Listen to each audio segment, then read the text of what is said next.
Todos los economistas que yo conozco tienen algo en común. Y es que la razón por la que eligieron la economía es porque quieren salvar el mundo. A un nivel muy nerd, a un nivel muy técnico. Ya me dijiste nerd. Pero es que los nerds dominamos el mundo. Yo más bien pienso, y perdón por el vocabulario, el banquero es mamón. Yo quería ser un piloto aviador y con eso habría sido muy feliz. Pero también la vida por ahí me dijo no. ¿Yo sabes cómo defino no? No. Nueva oportunidad. ¿Cómo hacemos a Latinoamérica una potencia? ¿Cómo rompemos en escala el ciclo de la pobreza? ¿Tú sabes cuál es el principal producto de exportación de México? Son nuestros compatriotas que para ganarse su vida, porque México no les ofrecía las oportunidades, migraron. ¿Tú sientes que los mexicanos como mexicanos entienden esto? No, pero es importante que lo sepan. Es muy importante que lo sepan.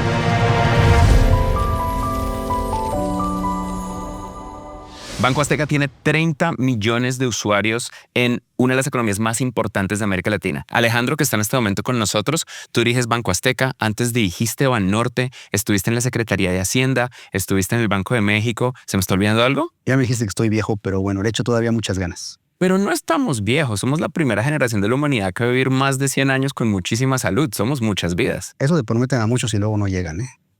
Pero yo tengo fe, yo tengo optimismo de que queremos llegar. Y cuando te conocí, tú eres una persona de mucho optimismo. Sin duda, porque el mundo está hecho de los optimistas. Pero ¿tú sabes cuál es la definición de un optimista? Oh, no. ¿Cuál es? ¿No te la han dicho nunca? Dímela tú, por favor. Es un pesimista bien informado. Me encanta. Es exactamente lo que tiene que pasar. Porque al final del día es información. La realidad es que estamos bien. O no sé si bien, estamos trabajando para mejorar. Y tú has trabajado muchísimo para mejorar alrededor de México. Bueno, pues para los que tuvimos el privilegio de trabajar para la administración pública mexicana, pues la vocación siempre fue de que nuestro país fuera un mejor país, como sé que muchos de nuestros compañeros latinoamericanos pensaron lo mismo, de tratar de, con un granito de arena, sumarle a tu país. Y yo creo que eso es muy importante en la vida para los jóvenes. Ojalá muchos de ustedes se animen a ayudar a sus países. ¿Cuándo fue tu primer cargo público? Primer cargo público que estuve trabajando en el Banco de México. Mi primer jefe fue una persona muy notable, Francisco Gil Díaz, que posteriormente fue secretario de Hacienda, fue subgobernador del Banco de México. Y en el Instituto Tecnológico Autónomo de México, pues él tenía una de esas cátedras que eran sagradas, ¿no? Que era ECO 5, que era una clase de macroeconomía que tenías que pasar por él. Y la realidad, pues es un individuo y una escuela que dejó mucho legado. O sea, Gil Díaz yo creo que es de los economistas que dejó un gran legado en México y para bien de este país. ¿Esto fue en qué año? 1986, el año que tú naciste. El año que yo nací. O sea, esto fue hace 38 años. Tú tienes... No me lo recuerdes, por favor. Nomás digo... Somos muchas vidas. Tú tienes una foto de Latinoamérica y de México de los últimos casi 4 décadas, desde ese primer cargo público. ¿Estamos mejor, peor igual en América Latina? No, en muchas cosas estamos mejor. Sin duda alguna ha progresado mucho. O sea, México pasó, por ejemplo... Algunos datos muy breves. Era un país monoexportador del petróleo prácticamente en esa época y es hoy en día de las economías más abiertas y ya no depende del petróleo como fue su caso en ese entonces. Era un país que estaba sobreendeudado, con un gobierno que le pesaba mucho a la economía. Eso cambió. Era un país monopartidista. Hoy en día es una democracia. El nivel todavía de pobreza y pobreza extrema era mucho mayor. Es un país que estaba viviendo prácticamente en autarquía. Hoy es un país que está totalmente insertado en la economía mundial. Entonces no hay cambios muy importantes que se han venido dando, pero pues el país todavía tiene que hacer mucho más para salir adelante. La tarea está lejos de haberse terminado. Que eso es un balance difícil, ¿verdad? Porque por un lado, uno ve en los últimos 3, 4 décadas y hay una clara línea de progreso en el desarrollo humano, en la calidad de vida, en la reducción de la pobreza extrema, en la bancarización, que muestra estamos mejorando y estamos construyendo una mejor sociedad en América Latina y en todo el planeta. Pero por otro lado, uno lo ve en los límites de la forma en la que consumes contenido en Internet, de lo que pasa en el día a día, del sensacionalismo natural de las noticias y pareciera que todo está en llamas y nos vamos a morir. ¿Qué es lo que tú ves para México? Porque recuerdo mucho que cuando hablé con el CEO de Bancolombia, él mencionaba algo que no para de quedárseme en la cabeza y también lo mencionó el CEO de Banorte, que es que los bancos son los verdaderos termómetros del futuro. Bueno, pues son termómetros en el sentido de que por la banca pasan cosas muy importantes. De entrada, pues es el ahorro de las personas. Depositan su confianza, su patrimonio en ese ahorro. La banca luego lo que hace es intermediarlo para buscar actividad económica. O sea, la inversión del banquero y de la banca es para estar buscando pues, justamente eso de ahorro, dónde canalizarlo. Y tiene que ser un experto en el manejo del riesgo, porque pues, a final de cuentas yo siempre digo que al banquero le pagamos por analizar bien el riesgo. Y como pues, todo ser humano va a tener aciertos y va a tener fallas, el tema es que su promedio de bateo sea el más alto posible para que justamente esos ahorros de esos individuos vayan a buen puerto, el banco genere una buena intermediación y aquellos que usen esos recursos para invertir puedan generar una rentabilidad mucho mayor del costo de esos recursos pues para sacar sus aspiraciones y sus deseos hacia adelante, ¿no? ¿Y tú crees que tú tienes optimismo para el futuro? Piensa en los próximos 38 años. Bueno, pues es una visibilidad siempre compleja, pero pues la humanidad ha buscado, sin duda alguna, la forma de salir adelante, ¿no? Son retos distintos.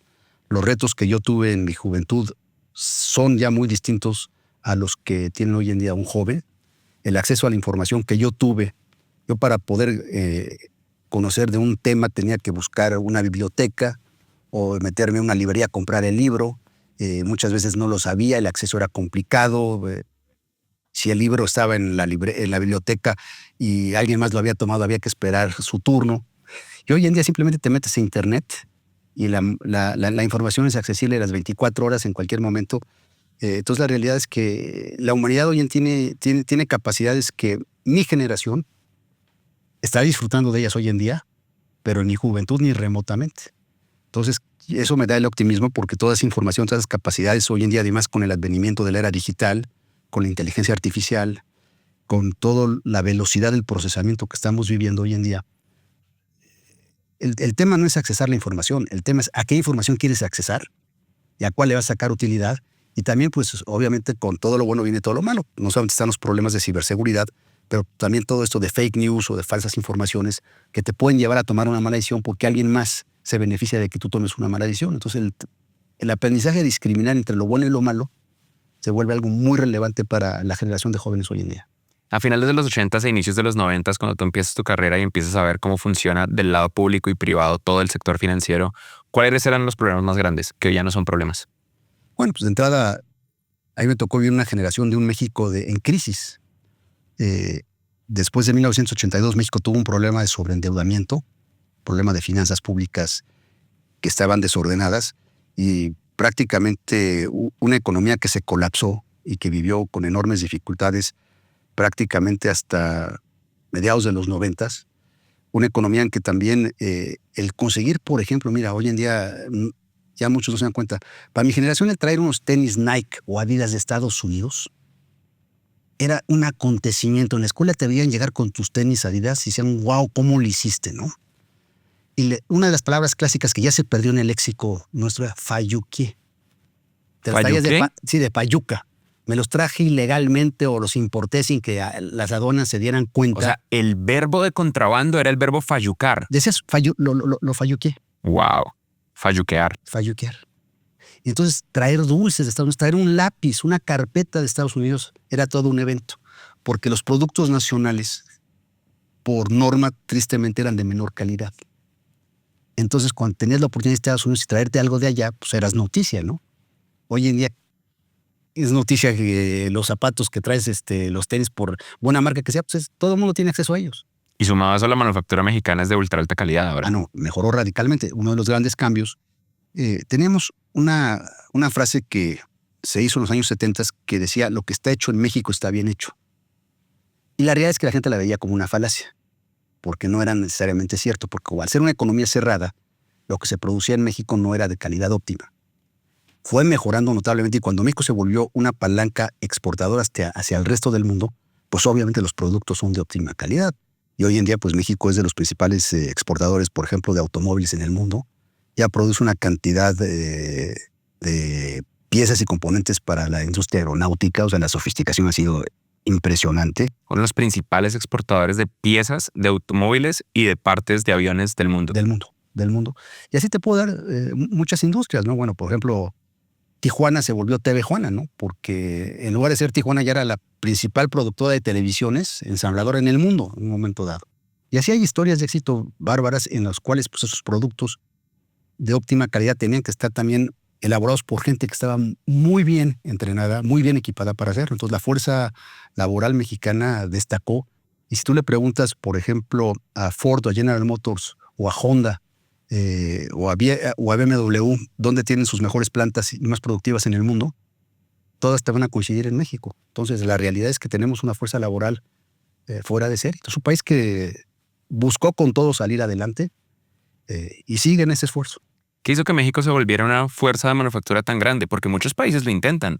Todo el mundo quiere o replicar el éxito que tuvo China o aprovechar su posición geopolítica. Nadie tiene la posición geopolítica que tiene México. Esto es una lotería brutal. ¿Qué fue lo que hizo que ese clic ocurriera? Fue, yo diría, una conjunción de factores. Primero, pues obviamente, partir del sufrimiento. ¿Por qué lo digo? Tuvimos 2 sexenios muy complicados. El sexenio del presidente Echeverría y el sexenio del presidente López Portillo nos llevó a una situación en donde el país se sobreendeudó.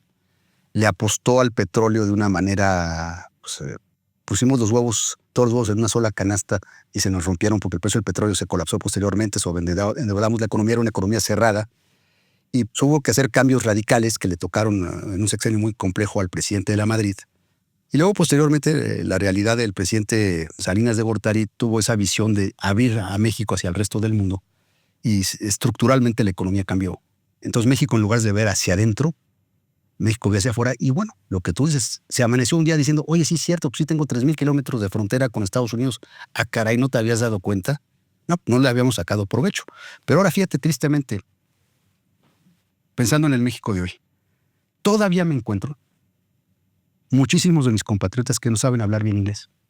Nosotros hablamos de esto en nuestra última conversación. Solo el 6% de América Latina tiene inglés conversacional. Solo el 5% de los mexicanos tienen inglés conversacional. Freddy, si es tan importante, tú y yo lo sabemos que es importante, ¿por qué los gobiernos y sus sistemas educativos públicos no priorizan este tipo de nociones? Te voy a dar un pescado, te voy a enseñar a pescar. Entonces, muchas veces piensan que con los programas sociales o con cuestiones que te permiten salir adelante de manera cortoplacista vas a remediar la situación de un país. Y la realidad, lo que necesitamos hoy en día es muchos jóvenes que primero entiendan mucho de otros idiomas y también que aprendan mandarín, y en un momento dado que aprendan francés, alemán, japonés, si tú quieres, coreano. Hay muchos idiomas, hindi en un momento dado, ¿por qué no? Porque también las empresas en la India se han vuelto muy importantes. Si bien todos los hindús, hablan muy bien inglés por el tema de la colonia. Pero al final... Que es parte de la razón por la que India es lo que es. Es porque lo que es. Los indios hablan inglés. Hablan inglés. Y también en Filipinas encuentras muchos filipinos que hablan inglés. Pero en fin, a lo que voy con esto es que si les das la herramienta del idioma, aquí particularmente en México el inglés, les das técnica, conocimientos técnicos, matemáticas sin duda alguna. Obviamente otros temas que te da la escolaridad. Pero al final del día te doy esas herramientas para entender lo que vas a manejar. Y en eso viene pues algo que me estabas preguntando, que es el manejo del dinero. Entonces, ¿cuál es la relevancia de un banco? Pues el banco es el centro donde se maneja el dinero. Y la gente, todos nosotros, hagamos lo que hagamos en la vida, desde un bolero que está dignamente ganándose la vida lustrando zapatos en alguna esquina aquí, en esta Ciudad de México, hasta los individuos más sofisticados, tienen que manejar dinero. Y ese manejo del dinero, esa fórmula que destacó Luca Pacioli en la contabilidad, de entradas y salidas, y tener orden en ese manejo, es fundamental para todos nosotros. Hay veces que la gente me dice, no, ¿yo qué tengo que ver con el dinero? Le digo, pues a ver, que no recibes un salario, no tienes que pagar la escolaridad de tus hijos, no tienes que ver el tema de los médicos, no piensas en un seguro para que si hay una contingencia puedas pensar en ello, no piensas en el ahorro para tu jubilación. En fin, todos los temas te llevan a un común denominador, que es el dinero. Está el sistema de pagos, está el ahorro, está la inversión. Y es otro tema que también todos tenemos que aprender de él. ¿Por qué? Porque nos vamos a encontrar, te guste o no te guste. Yo les digo que muchas veces el aprender a manejar el dinero es como cuando tienes que ir al dentista. Te lo vas a encontrar, y yo sé que a nadie nos gusta ir al dentista, pero te lo vas a encontrar más temprano que tarde. En la época en la que tú empezaste, ¿cuál era el porcentaje de bancarización de los mexicanos? Muy bajo. México, penosamente, y lo subrayo, penosamente, es de los países latinoamericanos con un menor nivel de bancarización. La banca tradicional en México sufrió muchas metamorfosis. Una de ellas es que primero la nacionalizaron. El presidente López Portillo en 1982 tomó esa mala decisión, lo digo hoy en día con claridad, de nacionalizar la banca. Esa banca nacionalizada persistió hasta principios de los 90, en donde se privatizó. Se privatizó y en esa privatización pienso yo, ya con la perspectiva del tiempo, que el gobierno buscó maximizar sus ingresos de esa privatización y le vendió a muchos individuos que no eran banqueros. De hecho, gran parte de los individuos que compraron la banca en ese entonces eran cazabolseros. ¿Cuál es la diferencia? Y no es despectivo el tema. El banquero es un individuo relacional. Tú cuando das un crédito, tú imagínate dar un crédito a 30 años. Es prácticamente más que un matrimonio, man. Es conocer a una persona y tener una relación con ellos por 30 años. Por 30 años. El cazabolsero es más transaccional. Entonces, desarrollamos una banca transaccional que lo único que buscó durante 3 o 4 años es tratar de generar la rentabilidad de los altos pagos que tuvieron que hacer para hacerse de esos bancos. Tuvimos una crisis en el 94 y 95 que literalmente colapsó a México. Una crisis de crédito. Una crisis de colapso de la banca, de finanzas públicas. Le llamaron los argentinos la crisis del tequila. Y esa crisis del tequila, pues obviamente, literalmente colapsó al país, pero a la banca la llevó. Darte un dato duro, que te gustan a ti los datos duros. La penetración financiera en México como proporción del Producto Interno Bruto en 1994, antes de la crisis, era del 42%. Hoy, ¿en qué año estamos? En el 2024. O sea, 30 años después. Es todavía menor que el 42%. Ah, wow.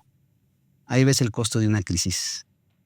Se fue de 1994 al año 2000 a menos del 10% del Producto Interno Bruto. ¿Tú sientes que los mexicanos como mexicanos entienden esto?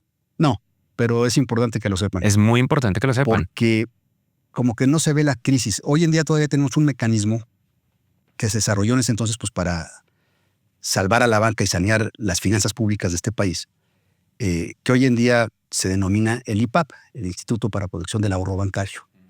Si tú te pones a ver la deuda que carga el IPAP, que todavía todos los contribuyentes mexicanos seguimos pagando, es la resaca del costo de esa crisis que la vamos a seguir pagando probablemente tu generación de Impresionante. Estos son mecanismos derivados de un trauma generacional financiero brutal a nivel nacional patriota. Y en ese momento pues, fue la mejor decisión que podías haber tomado. O sea, tristemente hay veces que uno dice, oye, ¿por qué lo hicieron? Pues hay que ver la realidad en ese momento y pues, ver qué opciones tenías. Sí, a mí me fascinan los mecanismos financieros mexicanos porque son tan únicos, como este país es tan grande, tan diverso, tan especial, conectado con la economía más grande del mundo. Para un lado, en la posición en la que está, ustedes reúnen unas cosas muy especiales, como el hedge que desarrollaron alrededor de los problemas del petróleo, probablemente derivado del miedo de la fluctuación del precio del petróleo. Pues es que dicen que el que se quema con leche, hasta el coco que le sopla, ¿no? Entonces México sufrió mucho justamente apostándole al petróleo en los 80s tempranos. Siguió dependiendo mucho del petróleo posteriormente. Ya no es el caso hoy en día. Si me hablabas de cambios transformacionales, pues el mexicano de mi generación sabía que el petróleo era fundamental para que el país se mantuviera a flote. Hoy en día, los jóvenes ya ven el petróleo como un commodity más.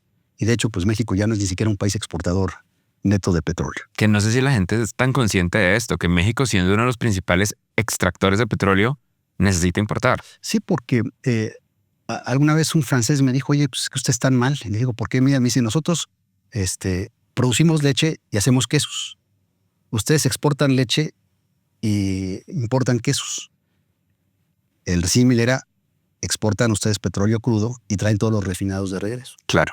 Entonces, bueno, digo, esa dependencia México no la acabó de arreglar. Compramos una empresa que de hecho tuvo recientemente un accidente en Houston, o cerca, en la zona cercana aledaña a Houston, en Deer Park, que pues justamente es una refinadora que le ha servido a petróleos mexicanos para poder refinar ese petróleo que produce en el Golfo. Claro, que en una versión extrema es la historia de Venezuela, como ellos pasaron de ser de los países más ricos del mundo a a generar en cierto modo la crisis que en este momento está sufriendo Cuba por no poder realmente refinar. Creo que el caso de ese es mucho más extremo. México diversificó su economía y es realmente a nivel de complejidad económica es de las economías de exportación más diversas del mundo y de las más diversas de América Latina. Si logramos diversificarnos en productos, más no en mercados. Si tú ves, por ejemplo, la economía chilena, Chile exporta prácticamente el 25% de todo lo que hace en bloques distintos en el resto del mundo. México, más o menos el 90% de lo que exportamos va a Norteamérica. Entonces, tenemos una enorme oportunidad de diversificarnos todavía, pero muchos empresarios siempre me han dicho, ¿para qué me preocupo de irme a Japón o irme a Europa o irme a otros lados del mundo si los americanos y el mercado norteamericano me compra todo? Sí. Bueno, es cierto en esa visión que me parece miope. Vamos a suponer que los norteamericanos nos cierran algunos de sus mercados como amenaza hoy en día. Que es completamente posible. La probable elección del presidente Trump. Sí. Bueno, si ese proteccionismo regresase, pues estamos obligados a diversificarnos, ¿verdad? Entonces, siempre esa noción de que nunca pongas todos tus huevos en la misma canasta sigue siendo muy relevante. Como que los líderes económicos cambian. Hace 15 años era imposible pensar lo que ahora es obvio, que es que China va a dominar el mercado automotriz. Ellos van a ser los dueños de los automóviles eléctricos, ya son los dueños del mercado de paneles solares. Las cosas cambian, es inevitable. Y fíjate, ya que tocabas el tema, participo en el consejo de una empresa francesa que se llama OP Mobility. Y lo que estábamos viendo es que la demanda por los coches eléctricos no está surgiendo a la velocidad que estaban esperando. Que de hecho la gente prefiere los híbridos. Y esa cuestión es porque pues, obviamente el recargar un coche, sí, la autonomía que tiene están muy limitadas. En esta región del mundo. Y ahorita la gran apuesta es a los coches de hidrógeno. ¿Tú crees en el hidrógeno? Me parece que yo creo en todas las aventuras humanas que osan hacer cosas distintas, sí, cuidando los aspectos, porque tú estás pensando en el hidrógeno y dices, no, el Hindenburg se va a volver a quemar, ¿verdad? No, sí es peligroso y es obviamente sumamente volátil. Volátil el hidrógeno, pero bien manejado es una energía perfectamente limpia. No, es la mejor. Perfectamente limpia. Mi queja con el hidrógeno, yo hice ese caso de estudio cuando hice mi pequeño paso por Harvard Business School.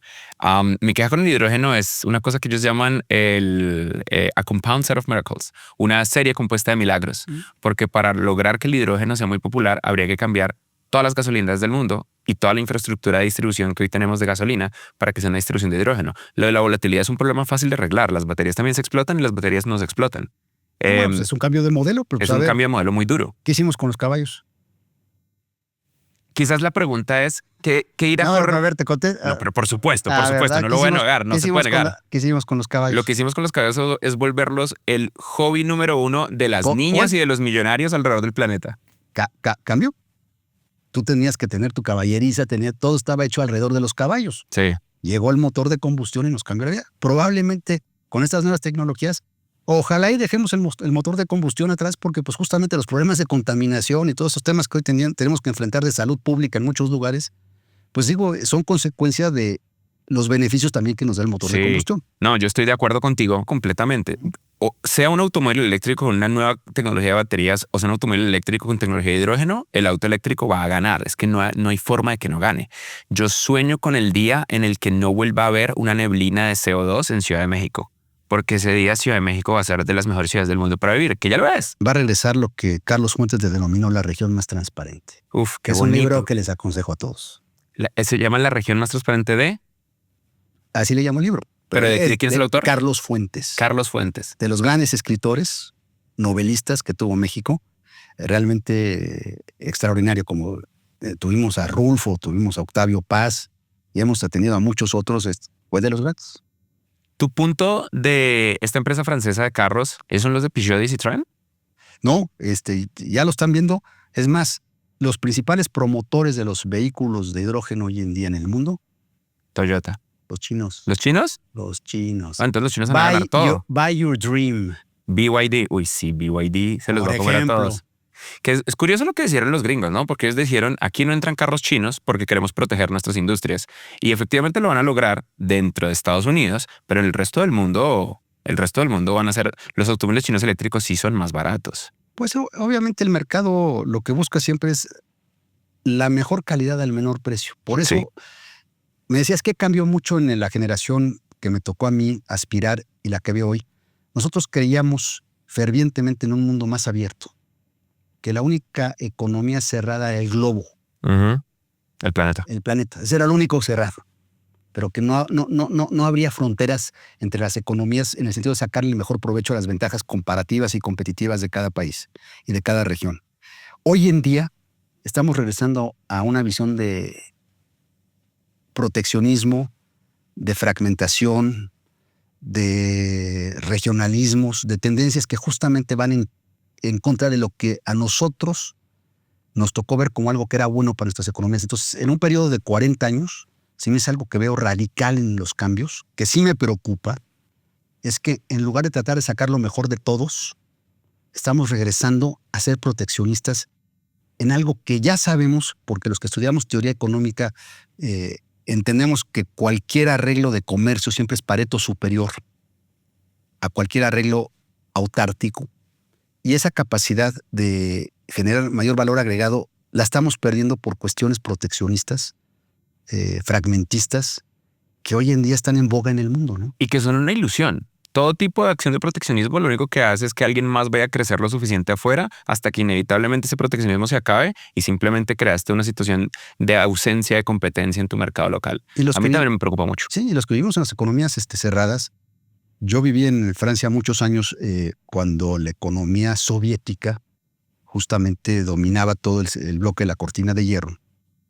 Y en esos años, cuando uno les tocaba, me tocaba visitar esos países, me recuerdo cuando yo tenía como 15 o 16 años, pasamos de Berlín occidental, no, perdón, de Berlín oriental a Berlín occidental, o sea, de la Alemania democrática, capitalista a la Alemania comunista.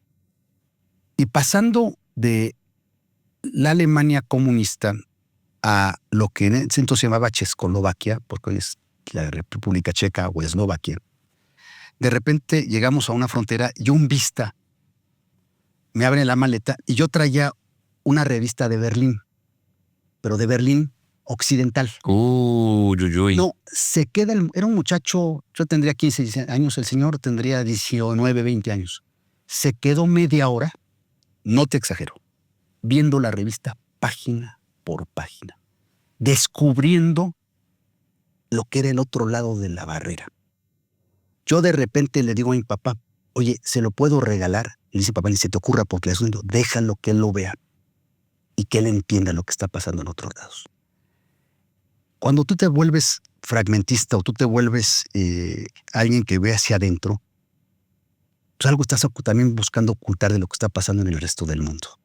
Entonces, entre más podamos tener economías abiertas, y gracias a Dios la información hoy en día fluye en todos los rincones a la velocidad de la luz, pues vamos a tener gente más preparada, gente más conocedora, y eso va a evitar también, y es también uno de mis deseos más grandes, que los populismos mentirosos no lleguen muy lejos. Probablemente el problema más grande de nuestra generación, de mi generación, es que por primera vez la democracia que iba en una vía de crecimiento altísima está frenando y reduciéndose. La democracia es fundamental. La democracia y la economía abierta es la razón por la cual la mejora de la calidad de vida se logra en escala. Y una prueba de ello que es muy obvio es a dónde va el talento. Todo es un juego de talento. Donde esté el talento hay desarrollo económico y social. ¿Tú sabes cuál es el principal producto de exportación de México? Voy a imaginar que es la gente y la mente de la gente. Son nuestros compatriotas que para ganarse su vida, porque México no les ofrecía las oportunidades, migraron. México recibió el año pasado de todos estos individuos que se fueron a romper el pecho del otro lado de la frontera, cerca de $62 mil millones. $62 billion. $62 billion. No hay mayor producto de exportación. Es el presupuesto de varios estados de este país, lo que estos individuos aportan a sus familias, aportan a sus seres queridos para sacarlos adelante. Qué increíble. Mira que ese número es curioso porque es exactamente la cantidad de dinero histórica que se ha invertido en inteligencia artificial. Bueno, pues así de grande es el número. Ahora, ¿dónde dices, oye, pues, dónde siento que nosotros apoyamos como banco? La mitad de esas remesas Banco Azteca las distribuye. Ah, wow. La mitad. La mitad del dinero que viene de afuera De todo ese dinero que te acabo de marcar, cruza por Banco Azteca. pasa y nosotros se los llevamos a cada individuo que sus familiares pidieron que se les hiciera llegar. Lo que significa que en cierto modo no, de una manera directa, la bancarización es un mecanismo fundamental para reducir y romper el ciclo de la pobreza. Sin duda. Es algo que tú y yo hemos platicado con anterioridad. Primero es de educación. Y hablábamos de lo fundamental que es tener herramientas. Pero uno de los temas que te va a ayudar justamente a tener capacidades para salir adelante es el entendimiento de las finanzas. El bancarizarte, el entender el mundo de las finanzas, el mundo del ahorro, el mundo del sistema de pagos, el mundo de la inversión y todos los derivados que tiene esas tres realidades, te conlleva a saberte cómo te debes manejar en tu negocio, en tu actividad, en lo que hagas. Si pides un préstamo en un momento dado, pues qué tasa de interés es la correcta, qué plazo es el correcto, tu proyecto, cómo va a poder salir adelante y tú poder pagar lo que debes. Sentarte a pensar en tu futuro. En tu futuro, en tu presente y en tu futuro. Sí. Porque el financiamiento es una forma de apalancar tu futuro. Es hacerte de recursos hoy para proyectarte hacia el mañana. Y es tu optimismo, decir, yo con esto puedo hacer un mejor mañana. Y no solamente voy a pagar lo que tenga que pagar, sino este dinero me va a redituar mucho más y me voy a poner del otro lado, voy a ser ahora ahorrador. Y ese ahorro o lo vuelvo a invertir en mi propio dinero o busco que ese ahorro fructifique en otros lados. Ya entraste de lleno al sistema financiero. ¿Tú cómo percibes a las personas más jóvenes que sienten, en parte derivado por lo que perciben en redes sociales, una desilusión y resentimiento con respecto al sistema financiero del cual se sienten excluidos? Porque les han negado créditos, porque sienten que les va a pasar algo malo, porque la crisis global financiera les dejó un trauma a sus papás o sus familias y entonces les cuesta confiar. ¿Cómo percibes eso, sobre todo bajo la realidad de que esto no es opcional, es una necesidad fundamental el entendimiento y el manejo efectivo de las finanzas a través de la bancarización? Mira, habiendo tenido el privilegio de trabajar en dos bancos muy distintos, los dos muy buenos, en Banorte la realidad es que nunca me preocupé del sector popular mexicano, porque yo teníamos como banca la suficiente demanda en la clase media, media alta mexicana en las empresas para que todo el recurso que recibía como captación lo pudiéramos canalizar ahí. Cuando me toca también el privilegio de venir de este lado a Banco Azteca, me percato de algo que en ese momento yo no veía. Tenía yo probablemente un punto de ceguera. Y pensando un día dije, caray, pues ¿qué es más fácil? Te veo a ti, Freddy, veo que eres muy dinámico y me vienes a pedir $1 millón. Y digo, perfecto, ¿no? Pues Freddy es un tipo muy capaz, tiene buenas iniciativas, tiene las capacidades, las garantías. Ahí está el $1 millón y simplemente voy a tener esa relación, ese matrimonio para que los dos nos cuidemos y ese recurso que no es mío como banquero, es el patrimonio de otros que me están confiando para que yo te lo preste a ti. Sí. Lo lleves a buen fin, te permite a ti ser muy exitoso, etc. En este banco, ese mismo $1 millón lo voy a distribuir en 10,000 individuos. Entonces, alguien me dijo, no, pues qué flojera. Mejor dáselos a Freddy, pues ya. Es más, te vas de cuate con Freddy, ya lo conoces. Darle seguimiento a esas 10,000 personas con ese mismo $1 millón, eso es inclusión financiera. La banca tradicional en México, ese aspecto no le interesó porque no realizó las capacidades. No, en México tienes dos modelos para dar crédito. Tienes el modelo de riesgos, o sea, analizo el riesgo, Freddy, y tienes un modelo de cobranza.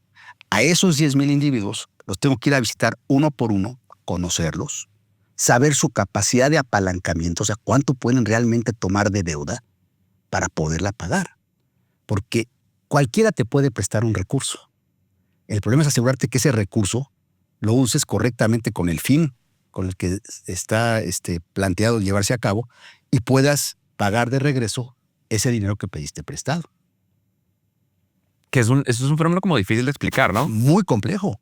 Las personas perciben dinero prestado, es que no me prestan, es que no me apoyan, es que tal, que es como el control de mi vida está fuera de mi existencia. A ver, aquí, y digo, no es por buscar hacer un comercial del Banco Azteca, pero la realidad es que nosotros hemos bancarizado en 20 años a 33 millones de mexicanas y mexicanos, del cual más del 80% fuimos su primera experiencia bancaria formal.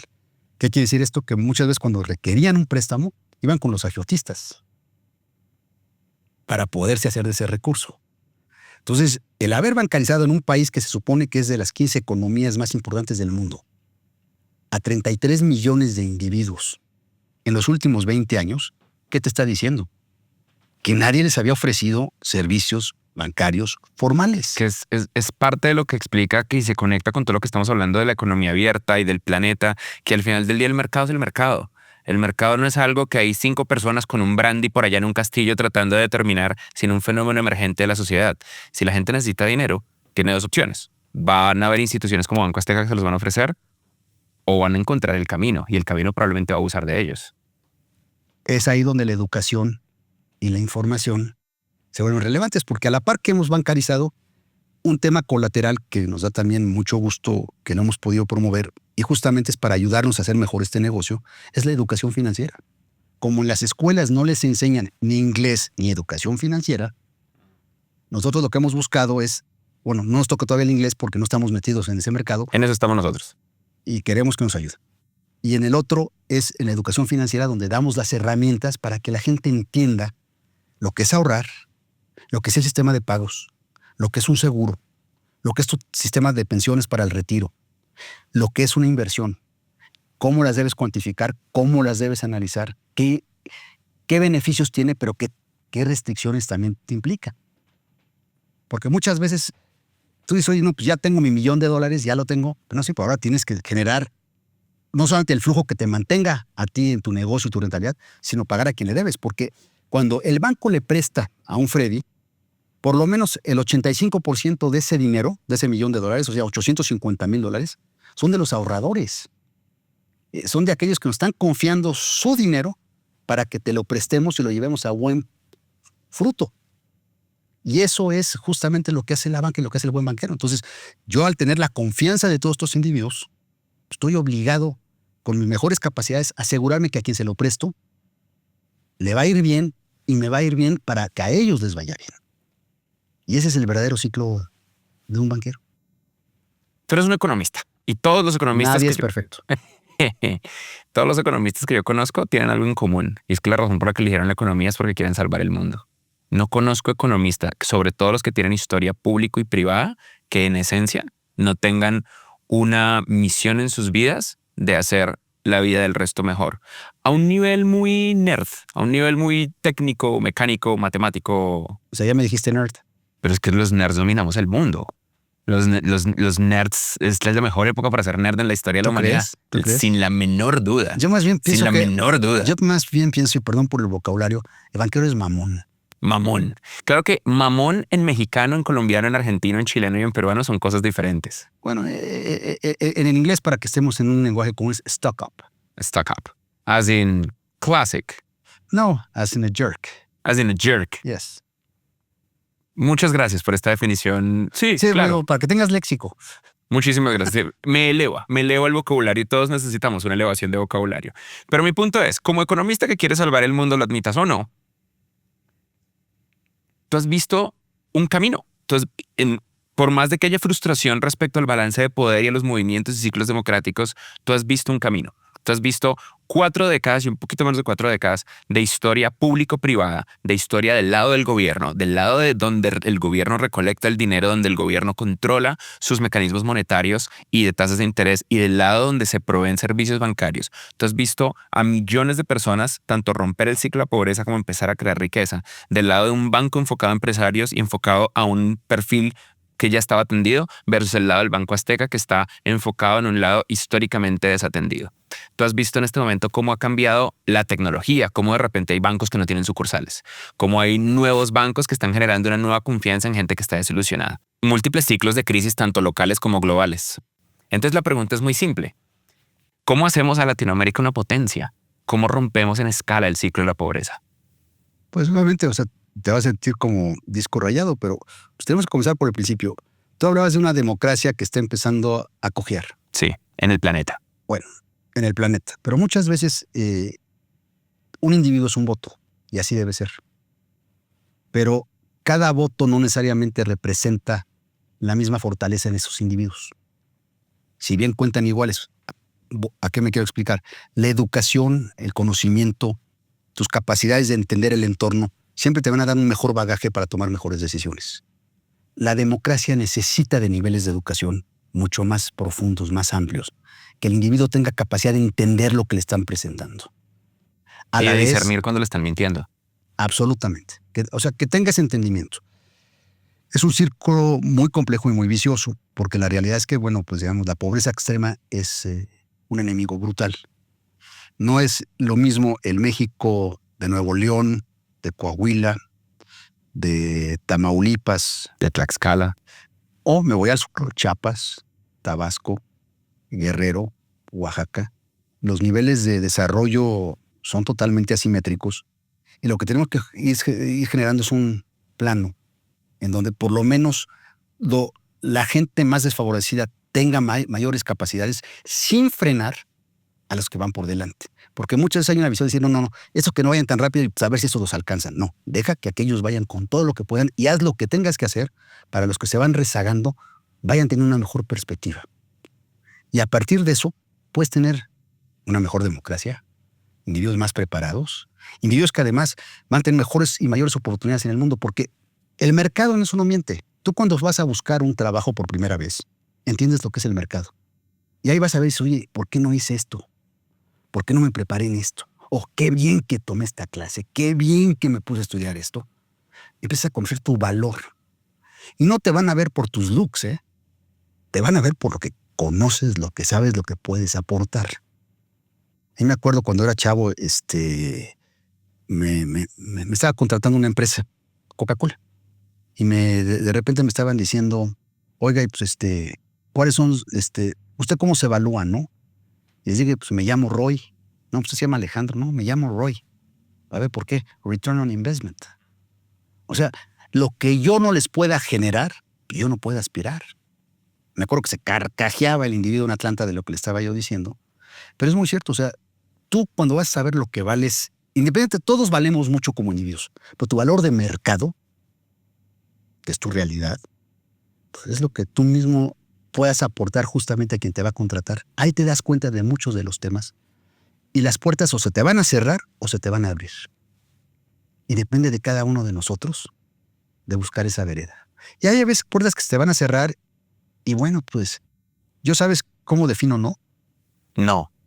Nueva oportunidad. Ah, Cada vez que alguien te diga no, piensa que hay una nueva oportunidad en algún otro lado. Entonces, agradécele los nos porque vas a encontrar nuevas oportunidades en otros lados. como última pregunta, y porque hemos reiterado mucho la educación como el núcleo y la educación financiera como el núcleo de la posibilidad de que una persona rompa el ciclo de pobreza y cree riqueza, que es nuestra obsesión en Platzi. Piensa que mucha de la audiencia de Platzi son personas entre los 18 a los 40 que están trabajando, que tienen ambiciones en la industria de la tecnología, que tienen una combinación de optimismo por sus carreras, pero pesimismo derivado de la vida que ven en redes sociales, el calentamiento global, la situación económica, bla, bla, bla. Pero que principalmente son gente que no quiere parar de aprender, pero no saben por dónde arrancar. Una persona joven en el inicio de una carrera prometedora en una industria en la economía digital, ¿qué es lo más importante que debería saber del dinero? Lo más importante que es de saber del dinero es que es una herramienta.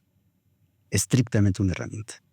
Hay gente que lo busca acumular y siente que más lo tengas, más te va a arropar. No, es una herramienta que te va a servir para lograr objetivos. El objetivo en un momento dado de poder invertir en ti. Yo muchas veces cuando veía que lograba un pequeño ahorro de joven, era para invertir en mí. Me acuerdo, pues sí, a ver, algo que a mí me cambió la vida. Como tú sabes, yo pasé del sector público al sector privado. Sí. En el Del gobierno a las empresas. Sí, pero hay una razón que la detallo porque voy a contestarte por medio de ese ejemplo. Yo me sumé a una campaña política de una persona que además aprecio mucho de nombre Francisco Labastida. Pancho Labastida, pierde la campaña contra Vicente Fox en el año 2000. De hecho, cuando México cambia de un partido, de una política unipartidista a una visión mucho más democrática. Gana un partido de oposición, gana Vicente Fox, un individuo muy carismático, en fin, México pasa a una nueva etapa. Yo en el verano, donde esas elecciones se pierden, me cuestiono y digo, ¿qué voy a hacer? ¿A dónde voy? ¿Quo vadis, Alejandro? Toda mi vida pensé que iba a ser servidor público. Me había preparado para ser servidor público. Lo único que pensaba yo era el servidor público. Y nunca hice un centavo de más de lo que fue mi compensación y mi salario. No tenía para comprarme una casa. Los coches los tenía a plazos. Me costaba trabajo pagar las escuelas de mis hijos. Pero de repente me doy cuenta que se me acabó esa vida. Ya no va a existir esa vida. Y ese verano, digo, ¿sabes qué? Vete a preparar. Vi que había un curso en la Universidad de Oxford sobre temas financieros sofisticados, todos los temas de los derivados, todos los temas de los productos exóticos. Entonces dije, ¿sabes qué? Tengo que volverme a poner al día en muchos de estos temas que me van a dar valor de mercado. No tenía con qué pagar ese curso. Ese curso más o menos valía como 30,000 libras. Entonces de repente tengo un amigo. Carísimo. Era un curso muy caro. Tengo un amigo que es era en ese momento rector del Ibero, jesuita, el padre Enrique González Torres. Y digo, oiga, padre, no tengo para pagar esto, pero me gustaría hacerlo. ¿A quién le puedo pedir prestado? Bueno, pues, me canaliza con una organización en México que se llama la FUNED. Y la FUNED me dice, oye, ¿pero qué nos puedes dar en garantía tu casa, etcétera? Pues lo único que tenía de activo era un Beetle. Un Volkswagen Beetle. Un Beetle. Oh, y wow. les digo, pues mi único activo es este. Bueno, pues dárnoslos en garantía por la relación con el padre me la dieron. Y esa inversión que hice en mí mismo, en mucho me ayudó a convertirme en el director general de Banorte, en el director general de Banco Azteca y luego presidente de Banco Azteca. ¿A qué voy con ello? Date las herramientas para salir adelante, pero ten un objetivo. No tengas muchos objetivos, ten un objetivo. Si ese te falla y alguien te dice no, voltéate y busca la nueva oportunidad. Entonces yo cuando vi que el sector público se me acababa, que era mi ilusión de vida, para eso me había yo preparado, ya no iba a haber más. Volteé a ver a mi casa donde había niñitos que había que darles de comer y dije, pues tengo que salir adelante. Entonces tú me decías, oye, como economista tú pensás en cambiar el mundo. La realidad no. Yo quería ser un piloto aviador, volar hoy en día un 777, un 787 o un 737 y con eso habría sido muy feliz. Pero también la vida por ahí me dijo no y tuve que buscar otras cosas. Y te tocó ser el CEO de Banco Azteca. Agradezco sin duda alguna, pero hay que buscarla. Qué increíble. La lección entonces es que invertir en ti siempre funciona. Fundamental. Y que la inversión en educación garantice su retorno con suficiente tiempo. Y acércate con individuos que sean tan buenos o mejores que tú. Aléjate de la mediocridad. Hay que alejarse de la mediocridad. Búscate a alguien que te inspire. Búscate a alguien que veas que te va a hacer un mejor individuo. Eso te va a permitir salir adelante. Magnífico. Alejandro, ha sido un honor. Muchas gracias por estar acá con nosotros. Gracias por todo.